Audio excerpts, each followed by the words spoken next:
वसई विरार में 41 अवैध निर्माण के मामले में प्रशासन की लापरवाही की काफी चर्चाएं हो रही है। वही लोगों के मन में सवाल अब भी बना हुआ है कि जब इतनी सारी इमारतें सरकारी जमीन पर खड़ी थी तो प्रशासन कैसे अनजान था। अब इस मामले में ईडी ने छापेमारी की है। वसई विरार में 41 अवैध निर्माण का मामला सामने आया। इतनी सारी इमारतें खड़ी हो गईं। इसमें मौजूद फ्लैग बिकने के बाद अधिकारियों को एहसास हुआ कि यह जगह सरकार की है। तब तक सार्थक निरीक्षण किया गया। यह मामला प्रदेश में चर्चित रहा था। बहुजन विकास अघाड़ी पार्टी के पूर्व नगर सेवक सीताराम गुप्ता के खिलाफ कार्रवाई की गई। अब इस मामले में ईडी ने गुप्ता पर छापेमारी की है। पूर्व नगर सेवक सीताराम गुप्ता मनी लॉन्ड्रिंग मामला। सीताराम गुप्ता बहुजन विकास अघाड़ी पार्टी के पूर्व नगर सेवक सीताराम थे और गुप्ता ने अवैध इमारतें खड़ी कर बड़ी धोखाधड़ी को अंजाम दिया। ईडी ने उनके खिलाफ मामला दर्ज किया। गुप्ता पर मनी लॉन्ड्रिंग का आरोप लगाया गया है। वसई विरार में 13 जगहों पर ईडी ने बड़ा सर्च ऑपरेशन चलाया है। सीताराम गुप्ता ने वसई विरार इलाके में 41 अवैध इमारतें खड़ी की और लोगों को घर बेचे। कोर्ट द्वारा इन इमारतों को अवैध घोषित किए जाने के बाद वसई विरार नगर निगम ने इन इमारतों को ध्वस्त कर दिया। इससे करीब 2500 लोग बेघर हो गए और आर्थिक रूप से ठगे गए। इस मामले में ईडी ने केस दर्ज कर लिया है और अब सर्च ऑपरेशन जारी है। तोड़ी गई 41 इमारतों का क्या है मामला।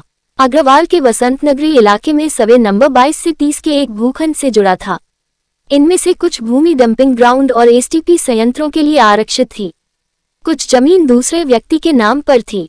2006 में इस जमीन पर सीताराम गुप्ता ने कब्जा कर लिया था। इसके बाद उन्होंने इस जमीन पर एक इमारत बनाई। 2010-12 में यहाँ 41 4 मंजिला इमारतें खड़ी की गईं। इसमें सीताराम ने फ्लैट बेच दिया। तब तक नगर पालिका अधिकारी सार्थक नींद में थे। लेकिन जब असली मालिक कोर्ट चला गया, जब अदालत बैठी तो नगर निगम अधिकारियों की नींद टूटी और कार्रवाई की गई। धोखाधड़ी में शामिल अधिकारियों का क्या। नालासोपारा शहर में अग्रवाल स्थित वसंत नगरी इलाके में सर्वे नंबर 22 से 30 जब भूखंड से जुड़ा था तो इमारत निर्माण के वक्त कार्यरत अधिकारी क्यों नहीं इस पर कोई कार्रवाई किए। आज ऐसा है कि इनमें से कुछ भूमि डंपिंग ग्राउंड और एसटीपी संयंत्रों के लिए आरक्षित थी। ऐसा सहवासियों को बताकर उन्हें बेघर कर दिया गया है। इसमें की कुछ जमीन दूसरे व्यक्ति के नाम पर थी, जहां 2006 में इस जमीन पर सीताराम गुप्ता ने कब्जा कर लिया था। वहीं इस अवधि में हुए अवैध निर्माण के समय कार्यरत अधिकारियों पर कार्रवाई करने के नाम पर अनदेखी क्यों, ये सवाल आज भी लोगों के मन में बना हुआ है। ईडी द्वारा की गई कार्रवाई में अधिकारी क्यों नहीं शामिल किए गए हैं, ये भी लोगों के मन में बड़ा सवाल बना हुआ है।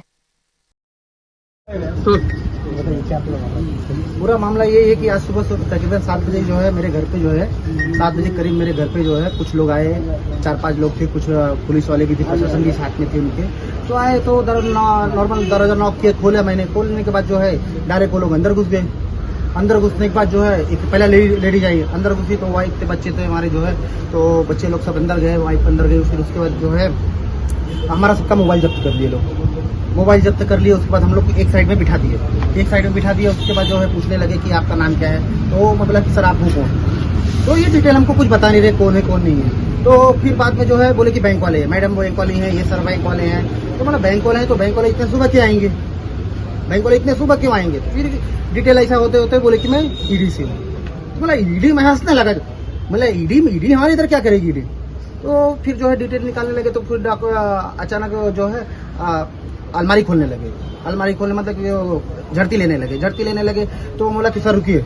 जब प्रशासन अंदर आई तो बोला ठीक है चलो। तो प्रशासन उसके बाद जो झड़ती लेने के बाद जो है उनको कुछ भी नहीं मिला हमारे घर से एक उनको एग्रीमेंट नहीं मिला। कोई एग्रीमेंट ढूंढ रहे हैं, ये ढूंढ रहे हैं, वो ढूंढ रहे हैं कि कहाँ पे तुम कहीं पार्टनर हो, कहीं कुछ हो, मतलब कहीं नहीं। तो सीधा बोलते कोई रेड्डी करके जानते हो, मतलब रेड्डी कुछ नाम ही मेरे को नहीं मालूम है। सीताराम गुप्ता जानते हो, मतलब कोई सीताराम गुप्ता को मैं नहीं जानता हूँ। हाँ, सीताराम गुप्ता के है हमारे इधर कोई तो पदाधिकारी थे, कुछ कॉर्पोरेटर थे यहाँ पे, तो वो उनको जानता हूँ, बस मैं जानता हूँ, वो नहीं जानते हमको। कारण उत्तर प्रदेश से उनका बिलोंग करता हूँ, इसलिए मैं जानता हूँ। बाकी हमारे घर पे इतना टाइम निकाले, तकरीबन उनका काम सिर्फ 5 मिनट का था, 10 मिनट का काम था। लेकिन हमारे घर में जबरदस्ती 6 घंटा बैठे रहे। अभी क्या परिस्थिति है? अभी परिस्थिति ये है कि वो अभी जस्ट निकले, एक आपके आने के थोड़ा टाइम पहले वो लोग निकले, सब निकले। उसके बाद जो मैं बाहर आया, उसके पहले हमको ना बाहर आने दे रहा है, ना मेरे इसके रिलेटिव वाले आ रहे थे, कुछ पार्टी कार्यकर्ता लोग थे, सब लोग आ रहे थे, लेकिन किसी को घर में नहीं जाने दे रहे हैं। सुबह कितने बजे एरिया है? ये सुबह करीब में 7 बजे के करीब बात है। तो आपका ताल्लुकात है? हमारा सीताराम गुप्ता से कोई ताल्लुकात निकाल दे तो मैं सोपारा क्या मैं बम्बई छोड़ दूँ। रेड्डी वाले मामले में क्या था? कोई हम रेड्डी को जानते ही नहीं, पहली बार रेड्डी का नाम सुन रहा हूँ मैंने। डायरेक्ट अप्रोच किया कि रेड्डी को आप जानते हैं? हाँ, डायरेक्ट अप्रोच किया। उन्होंने बताया कि रेड्डी कौन है? नहीं, कुछ नहीं बताया रेड्डी कौन है। आपका नाम? मेरा नाम विवेक तिवारी है।